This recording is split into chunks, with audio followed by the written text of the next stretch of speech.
السلام عليك يا أبا عبد الله. بسم اللہ الرحمن الرحیم. ماہ مبارک رمضان کے حوالے سے مسائل فقہیہ آپ کی خدمت میں پیش کیے جا رہے ہیں، اور مسائل فقہیہ میں ایک اہم ترین مسئلہ کہ ماہ مبارک رمضان کی آمد سے پہلے ہمیں اپنے بچوں اور بچیوں کے حوالے سے ایک ذمہ داری کو محسوس کرنا چاہیے. لائق تحسین ہے والدین اور وہ سرپرست والدین کہہ لیجئے تمام افراد کے جو بچوں کی تربیت کی ذمہ داری کو انجام دے رہے، کہ اپنے بچوں کے مستحبات کی طرف بھی متوجہ رہتے ہیں کہ بچے اور بچیاں مستحبی عمل انجام دیں، لیکن مستحبات اپنے مقام پر تربیت کے اعتبار سے واجبات کی ذمہ داری بہرحال ایک بڑی ذمہ داری ہے. اور چونکہ بسا اوقات بلکہ اکثر یہی ہوتا ہے کہ ماں باپ کی نگاہوں میں تو بچے بچے ہی رہتے ہیں، چاہے جتنے بڑے کیوں نہ ہو جائیں. تو کہیں ایسا نہ ہو کہ وہ شرعاً عاقل اور بالغ شمار کیے جائیں اور والدین ان کو بچہ سمجھتے رہیں، اور جیسے مستحب روزوں میں ان کو آسانی دے دیا کرتے تھے ویسے کہیں ایسا نہ ہو کہ واجب ہو جانے کے بعد بھی وہ روزوں میں وہ پابندی نہ کروا سکے. گویا اب مسائل تکلیف اور بلوغ اپنے بچوں کے حوالے سے بچیوں کے حوالے سے ماں باپ کی ایک شرعی ذمہ داری ہے کہ ان کے تاریخ پیدائش کو یاد کر کے جیسے سالگرہ مناتے ہیں ایسے یاد رکھیں، ان کی قمری تاریخ بھی یاد رکھیں کہ وہ قمری اعتبار سے یعنی چاند کے دیکھے جانے کے اعتبار سے محرم، صفر، ربیع الاول اس ہجری کیلنڈر کے لحاظ سے آپ کے بچے اور بچیاں کس سال کو مکمل کر چکے. یعنی کہ پہلے ہم بات کرتے ہیں بیٹوں کے حوالے سے یعنی لڑکوں کے حوالے سے کہ بیٹے یا لڑکے کس سن و سال میں عاقل اور بالغ ہو جاتے ہیں کہ جن پر شرعاً روزہ رکھنا واجب ہو جاتا ہے.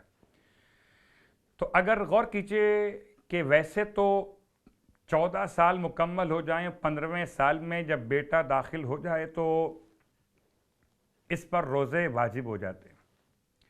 اور اگر اس کو دیکھیں 15 سال اس اعتبار سے اور قمری لحاظ سے اگر دیکھیں تو یہ 14 سال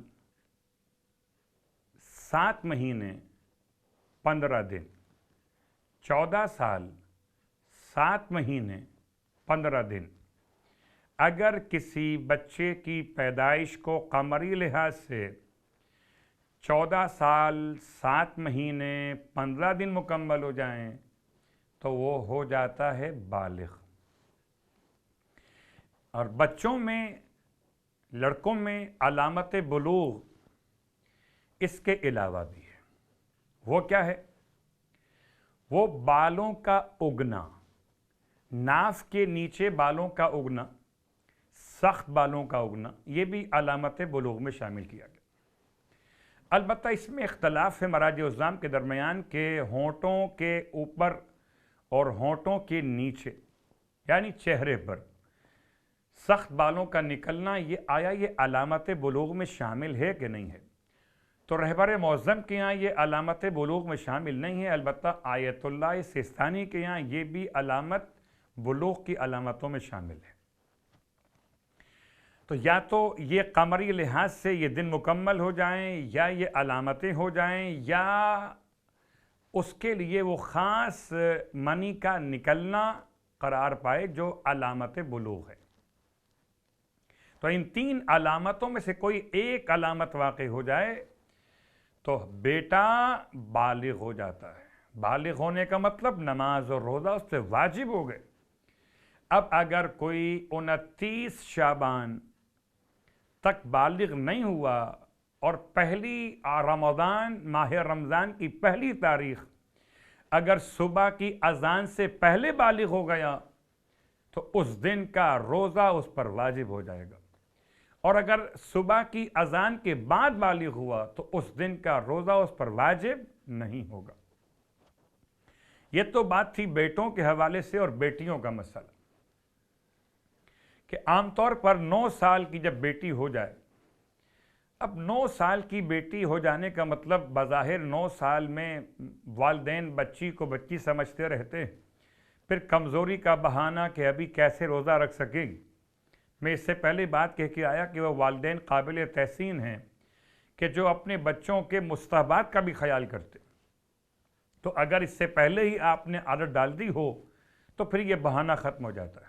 لیکن بہرحال واجبات کی ذمہ داری کہ جب بچی 9 سال کی ہو جائے یا قمری اعتبار سے بچی 8 سال 8 مہینے 20 دن، بعض نے اس کو 10 دن لکھا ہے، 8 سال 8 مہینے 20 دن اگر اس بچی کے مکمل ہو جائیں تو یہ سن بلوغ میں داخل ہو جاتی ہے، اور اس پر ماہ مبارک رمضان کا روزہ رکھنا واجب ہو جائے گا، نماز کا ادا کرنا واجب ہو جائے گا۔ پروردگار ہم سب کو مسائل پر عمل کرنے کی توفیق عطا فرمائے۔ السلام علیکم